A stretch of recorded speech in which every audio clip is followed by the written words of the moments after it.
Kesulitan Belajar. Perkenalkan, nama saya Sofia Tunufus. Saya Putri Syifa Fauzia. Saya Irfan Arif Nugroho. Saya Winda Dwi Rayani. Saya Nashwa Amanda Rizkyani. Selamat menyaksikan.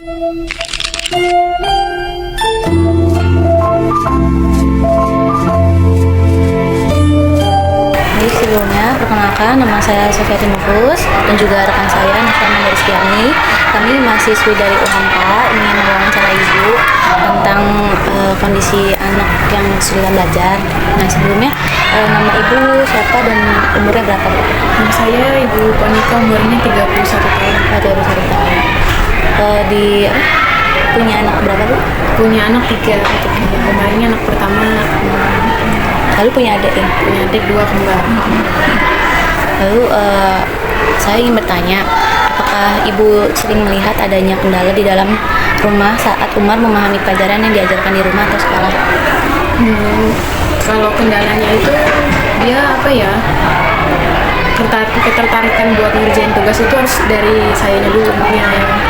Kayak misalnya ngambil bukunya dulu gitu kan. Kalau misalnya dia cuma diperintah Umar kerjain PR-nya gitu, ya dia paling main di rumah gitu kan. Tapi saat mengerjakan tugas, Umar ini ditemani atau ditemani? Lalu untuk perkembangannya itu bagaimana perkembangan kemampuan Umar itu dalam mengikuti pembelajaran di rumah?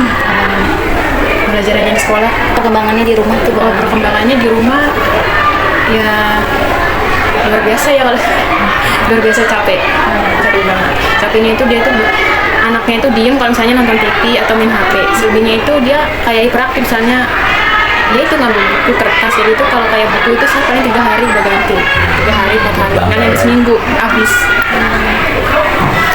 Lalu kalau misalkan saat Umar sudah masuk sekolah kan ya, waktu awalnya itu Ibu melihat nggak ada perubahan perilaku pada Umar setelah mulai sekolah? Jika iya, itu bagaimana? Perubahan Ya, sebelum masuk sekolah sama pas sudah masuk sekolah. kalau ya lebih banyak perubahannya, kayak nulisnya dia kayak kemarin udah saya udah ngerti dikte, udah paham gitu kan, baca juga udah mulai lancar. Cuman dia memang orangnya ya itu nggak semuanya asal orang dia mau langsung nurut gitu. Dia kadang sama abinya aja dia masih kurang terbuka. Kalau kata saya dia lebih terbuka sama saya, mau belajar juga lebih Kayak itu ya. Lalu saat di rumah, apakah Umar ini terlihat frustasi atau cemas ketika menghadapi adanya tugas dari sekolah gitu, kayak PR? Dia merasa cemas nggak gitu, kayak apa ya, khawatir gitu, perasaan khawatir? Kalau cemas sih enggak ya, dia kayak beban gitu sih, nggak beban buat dia. Paling dia ngerasa bosen gitu, capek. Jadi kitanya yang sebagai ibu yang lebih ini gitu, nyemangatin gitu. Lalu Cepet bosennya. oh, cepet bosannya. Nah, kalau bosan itu gimana cara Ibu ngatasinnya tuh? Ya paling kalau ini ya diajak keluar dulu gitu kan. Diajak jalan gitu ya? Ya, ntar balik lagi. Jadi tuh ya lama kan, untuk bisa cepet jadi lebih lama. Lalu apa saja kekhawatiran Ibu saat Umar adanya kesulitan belajar di sekolah? Kekhawatiran ya, kalau saya sih setelah apa ya adanya tes EQ, anak saya punya kekurangan kayak gini sih lebih ikhlas sih, nggak ada khawatir. Lebih ke ya udah gini lah. Lalu untuk komunikasi, nah seberapa Ibu sering berkomunikasi dengan wali kelasnya terkait perkembangan belajar Umar ini? Seberapa ininya sih ya, kalau misalnya ada tugas gitu kan, apa misalnya ada kayak tugas kelompok apa ya, nanya gitu kan. Kalau dari kelas 1 sampai kelas 2 ini ya kalau ada yang apa gitu Lebih banyak nanya ke wali kelasnya juga? nggak terlalu banyak ya Pak. Nggak terlalu sering juga. Ya selama dia nggak ada kasus ya, mudah-mudahan sih kita nggak terlalu banyak ini juga. Soalnya emang ada tugas-tugas kelompok. Yang selanjutnya dia disampaikan saya. Biasanya Umar itu kalau misalnya diajak ngerjain tugas di rumah, sikapnya kayak gimana? Maksudnya tanggapannya dia? Tanggapannya ya gitu, malas sih kata dia gitu kan. Saya bilang malas, capek gitu, nanti dulu gitu, lebih ke menunda. Tapi dia itu kalau misalnya kayak temennya datang nih kan, kayak temennya dia kan dekatnya sama yang namanya itu gitu, ayo mari kerjain PR-nya, dia mungkin lebih nyaman kali ya, lebih enak diajak ngobrol gitu. Dia udah diambil bukunya gitu. Jadi kalau ngerjain PR maunya sama temennya gitu kalau dia udah ngerasa nyaman gitu. Kalau mau temennya lebih cepet gitu. Biasanya gimana kebiasaan belajar Umar di rumah? Apakah dia ada rutinitas khusus yang membantu Umar dalam belajar, Bu? Rutinitas khusus sih sejauh ini sih kayaknya ya apa ya, yang kayak nyediain pewarna gitu. Dia kan lebih sukanya gambar ya, jadi saya tuh kayak warna lebih dibanyakin gitu kan. Itu kan misalnya apa itu nyediain yang buat dia gambar dulu, misalnya dia serah dipuasin dulu gambarnya, baru ngerjain tugas sekolahnya gitu. Tapi sejauh ini Umar ada pernah mengalami pengalaman yang ngebuat Umar tuh kayak takut atau nggak nyaman dalam konteks belajar nggak, Bu? Nggak ada sih ya. Alhamdulillah juga semua guru di sini juga luar biasa ya, pada ngerti kan. Nggak ada sih, nggak ada yang berbani juga. Terus gimana biasanya Ibu ngedukung Umar dalam menghadapi kesulitan belajar yang Umar hadapi ini? Ngadepinnya ya sabar ya, ngadepinnya. Kalau nggak sabar mah nggak tahu. Ngadepinnya satu memang harus sabar, soalnya lebih capek juga kan, karena kan nggak cuma sekali 2 kali kita ngomong, ngajaknya juga nggak sekali langsung dia ayo gitu kan. Lama, kadang kayak mau berangkat sekolah aja itu saya itu nyuruh mandi, nyuruh apain itu 3 jam sebelum itu saya udah nyuruh mandi, nyuruh pakai baju gitu. Nggak sesingkat yang setengah jam mau ini gitu. Lama gitu, moodnya itu dibangun dulu, kayak misalnya dibeliin apa dulu gitu. Biar mau ya. Mungkin itu saja, Bu, pertanyaannya. Terima kasih ya, Bu, sudah menjawab dan minta untuk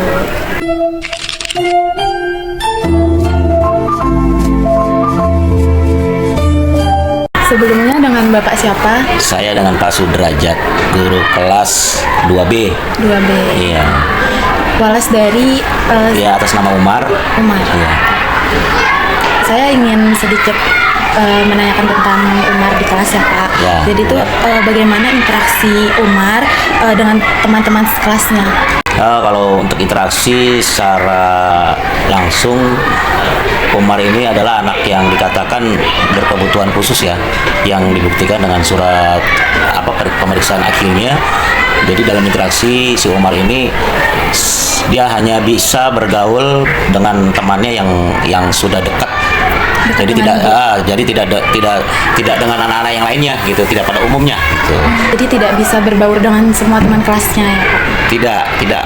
Mungkin dia bisa kalau memang dia diajak gitu. Tapi kalau dia tidak diajak ya dia berteman dengan teman-teman yang dia ini aja, yang dia dekat aja, terutama teman sebangkunya. Oke, terus untuk Bapak sendiri mengelola perhatian Umar agar tetap fokus selama pembelajaran itu seperti apa, Pak? Agar dia mau Jadi saya dengan kasus anak yang seperti ini, saya membedakan dalam hal untuk pembelajarannya dengan metode karena ada 2 ya. Jadi yang yang 2 ini ya saya fokuskan untuk di luar dari pelajaran pada umumnya di tempat anak-anak lain. Jadi mereka maunya apa, kita serahkan kepada dia, atas dia ada aktivitas apa yang dia inginkan gitu, sesuai dengan apa yang dia mau, dan tujuan untuk baik, tujuan untuk benar buat dia, dan kedepannya dia apa yang dia inginkan, seperti menggambar kalau untuk Umar ya. Jadi memang kelama-kelama saya ajarin cara menggambar yang baik bagaimana, sehingga ya makin lama ya memang dengan dasar mungkin dia dari dirinya ya. Jadi menggambar itu cukup lumayan bagus. Berarti kelebihan Umar itu Ya, di menggambar. kelebihannya ya. Oke, baik. Apakah ada tantangan dalam pembelajaran materi yang untuk disampaikan kepada Umar? Oh, tantangannya ya pasti ada. Jadi tantangannya ini dia kalau tidak ada buku atau kertas gambar yang kosong, dia bengong. Iya, jadi saya selalu siapkan kertas gambar atau alat-alat yang lainnya seperti alat tulisnya dan Alat gambar. ya seperti clear gitu kan, atau alat pewarna lah gitu. Jadi dengan begitu dia lebih fokus menggambar. Entah karena itu tadi, jadi kalau nggak ada alat tulis yang dia kadang-kadang suka isengin temennya juga. Tapi kalau saat belajar itu Mas suka mengikuti Justru dia fokus. Tapi akhir bertanya Aktivitasnya. kan kita waktu penjelasan materi dia kalau untuk bertanya mungkin kalau kita nanya duluan, iya dia baru bisa jawab. Pancing dulu. Iya, iya. Kalau kita belum pernah bertanya dia ya ini. Tapi kalau untuk diperintah dia selalu siap. Bahkan saya sering libatkan dia untuk bergantian dengan teman yang lain pada umumnya itu untuk pimpin doa, ya kan di depan kelas dia berani. Gitu. Kalau untuk pemberian tugas nih Pak, itu dibedakan atau ada cara tersendiri biar Umar tuh bisa ngerti? Oh, jelas dibedakan. Jadi saya dengan anak pada umumnya juga kalau memberikan tugas itu nggak terlalu banyak ya, karena mungkin di rumahnya juga mereka udah punya banyak beban. Jadi paling tidak saya minimal itu 5 soal kalau saya memberikan tugas yang lain. Kalau Umar paling 1 atau 2. Itu pun yang pembelajaran mungkin yang pembelajaran di bawahnya seperti pembelajaran PAUD atau TK gitu kan, yang disesuaikan dengan kebutuhan dia aja, kebiasaan dia gitu. Jadi saya tidak mentargetkan pembelajaran kurikulum yang saya di buku-buku paket itu tidak, dia harus beda gitu kan. Untuk siswa yang membutuhkan perhatian khusus seperti Umar ini tuh, bagaimana Bapak memberikan atau merespon materi yang diberikan kayak seperti visual, auditori itu diberikannya sih? Kalau visual itu kita bisa membedakan ya. Yang kalau pada umum itu dia hanya visual gambar, tapi mungkin gambar yang atau audio kan yang bicara ya paling yang sikat-sikat aja dari audionya itu. Dan yang penting untuk daya tarik dia tuh yang kira-kira gambar dan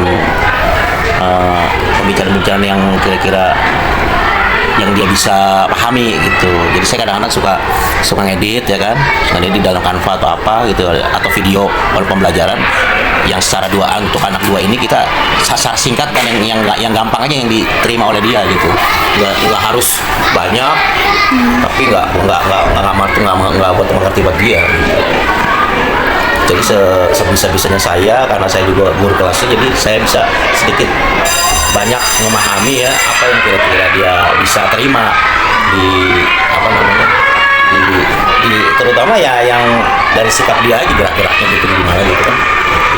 Menurut Bapak ada metode pembelajaran yang efektif nggak Pak buat siswa yang berkebutuhan khusus seperti ini? Ya kalau saat ini saya berdiferensial ya. Jadi artinya metode yang selama ini yang kita pelajari secara individu yang harus bisa membedakan kebutuhan anak itu. Jadi mungkin tidak hanya dia saja, mungkin yang lemah juga, yang dikatakan bukan ABK tapi yang lemah. Itu pun kita harus benar-benar bisa memberikan metode yang lain. Gitu. Contohnya dengan cara seperti halnya anak yang belum bisa membaca dengan lancar kan. Dan metode saya itu ya setelah pulang yang lain kita memberikan tambahan yang berupa pembiasaan untuk membaca dengan lancar, atau dikasih tugas di rumah tolong diperhatikan dan dibuat video ataupun foto buat tanda bukti bahwa mereka memang benar-benar setiap harinya itu kan kalau mau bisa kan biasa ya gitu. Jadi kalau udah terbiasa insya Allah mudah-mudahan ya sedikit-sedikit bisa gitu. Jadi untuk rasa tanggung jawab orang tua di rumah ya saya biasakan mereka buat foto dan kirim ke Japri. Ya, jadi tidak hanya kita susah payah memberi tambahan walaupun memang sedikit, kayak kalau di 10 menit atau 15 menit, tapi ternyata di rumah nggak bisa kerja sama kan percuma. Gitu. Bagaimana sekolah SDN Kalibaru 03 ini tuh mendukung sumber daya atau pelatihan para guru-guru untuk membimbing siswa yang berkebutuhan khusus? Ada nggak Pak kayak arahan tersendiri gitu? Ya selama ini kalau untuk tahun ini belum ada ya, tapi kalau untuk kemarin memang ada sih pelatihan untuk guru yang untuk penanganan ya semua guru biasanya ya, karena kan setiap kelas kan pasti ada 1 atau 2 orang gitu. Cuman untuk tahun ini belum ada. Tapi kalau untuk mungkin sarana dan prasarananya ya sedikit banyak ya ada sih tersedia gitu, seperti alat-alat bantu untuk pembelajaran mereka. Seperti proyektor. Iya. Oke, cukup sekiranya itu saja Pak. Ya. Dan terima kasih Pak. Ya, sama-sama. Terima kasih Bapak. Ya.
susah itu minta tolong ke siapa? Kalau segelas nggak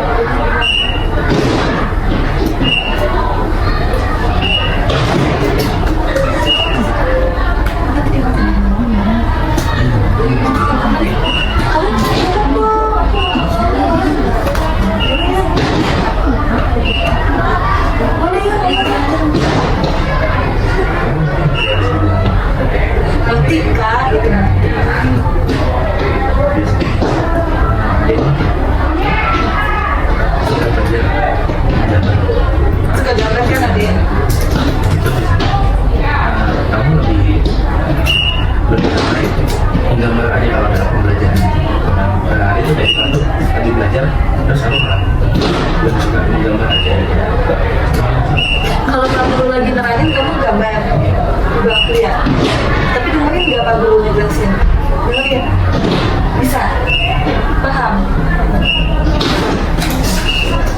Del tadi kamu nggak bilang Pak Guru kan sering ngasih ya PR ya namanya hari itu susah nggak dikasih tugas sama Pak Guru enggak biasanya ya pelajaran atas sih banyak tadi udah jelasin kan semuanya gambar ya masih juga bisa ya yang saya ada tugasnya mata pelajaran tugasnya apa matematika dan tugas nggak matematika tapi kalau kita sering dibangun orang apa ada teman-teman mengenal ya diajakin tugas ya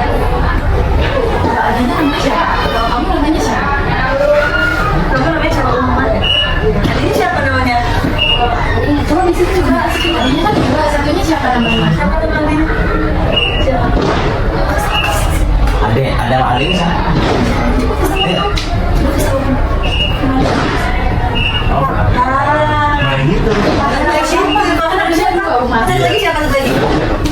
nah gitu apa?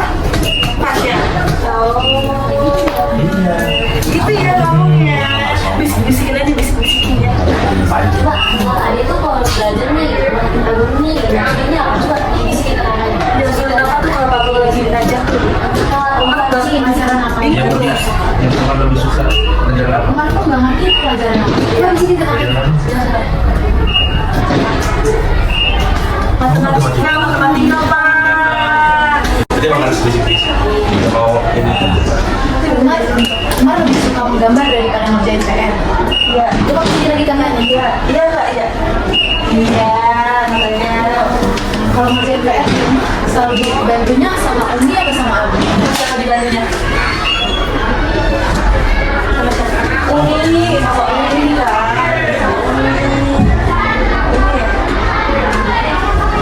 Umar kalau di rumah sering anu deh sama adiknya.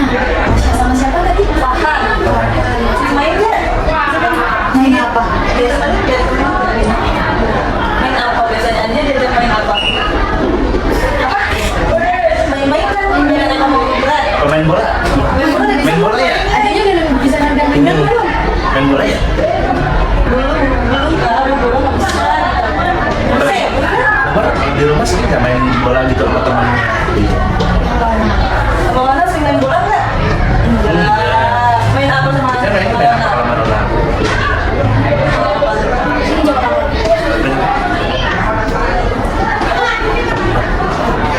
main apa gedean dong soalnya main apa diri aku nggak tahu main bola main apa sama renang main apa biasanya gambar bisa nggak orang gambar nggak bisa ya dia jadi bola nggak bisa ya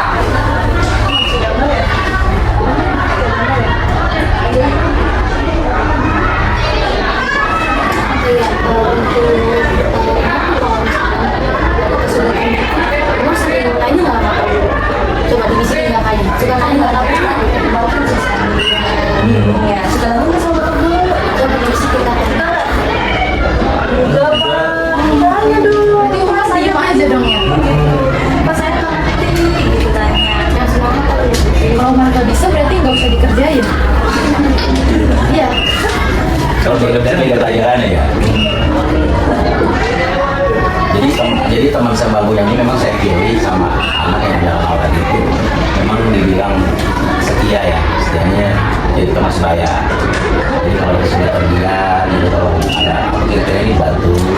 Contohnya kalau disuruh apa namanya ke depan, gitu kan, suruh buat apa, nah contohnya ngayuh tuh yang satu narik gitu.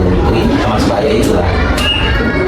Nah, cuman kalau lagi kesulitan apa ini Umar di banyak tanya ke Pak Guru atau ke siapa? Ronald. Kalau buat tugas tanya ke siapa? Itu kan nggak usah dulu. Bapak Guru. Iya Pak, nanti Pak. Makanya halaman aja Pak. Berapa ya Pak ini ya Pak ya? Tapi kalau di kelas dia aktif gitu sama temennya. Ya, aktif itu kalau dalam lagi belajar itu gambar aja.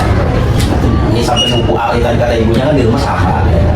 Jadi sering buku tuh sering habis ya mau gambar aja. Kalau untuk saya kita memang harus tulis itu tadi di luar jam pelajaran ya kan, saya suruh belajar nulis dituntun dan bisa nulis bisa walaupun memang tulisannya apa agak ini tapi kan bisa bacain ya. Cita-cita Ronald? Cita-cita Umar? Umar mau jadi apa? Coba di sini mau jadi polisi atau dokter? Jadi apa kan itu Rahmat? Madam, hebat banget. Jadi Umar harus rajin belajar. Iya, hebat banget loh, ada madam. Rajin belajar. Pantang pulang sebelum padang Itu cita-citaku dulu tahu. Semprot air ya? Bisa semprot air. Tapi main air loh. Main air dan air.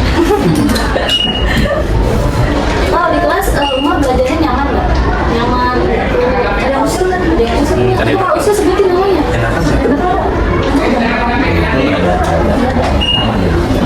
Berarti teman Umar baik semua ya? Iya. Iya. Ronald lebih baik ya? Umar baik banget ya?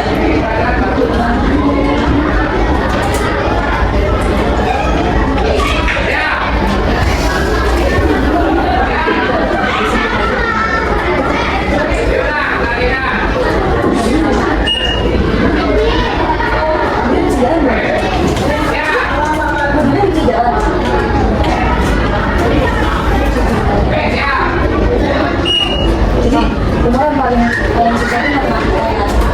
Kalau misalkan nggak bisa nggak gampang dulu ya, jangan dimanja ya. Guru saya nggak ngerti Pak. Gimana ya? Pak Guru nanti kasih tahu. Terus kalau pelajaran yang paling Umar suka, yang paling gampang? Kenapa apa sih? Bahasa Indonesia. Bahasa Indonesia ini mah sudah Jadi Umar suka dengar cerita ya? Kak Sofi tuh sudah suka banget bahasa Indonesia. Dia banyak kepada. Suka komik nggak? Suka komik nggak? Suka komik nggak? Baca komik ya? Suka komik nggak? Yang Gambarnya gitu. Suka nggak? Suka nggak komik? Suka. Pantesan Umar suka menggambar ya? Saya kalau gambar mau gambar apa sih? Aku nggak tahu. ya Pak. Mobil. Cepat banget. Komik pemadam. Misalnya ada komik pemadam. Itu aja ya. Makasih ya. Sudah Siap, Mbak. menjawab ya. Terus ya. Sekian video wawancara terkait anak kesulitan belajar dari kelompok kami. Kurang lebihnya mohon maaf. Wassalamualaikum warahmatullahi wabarakatuh. Dadah.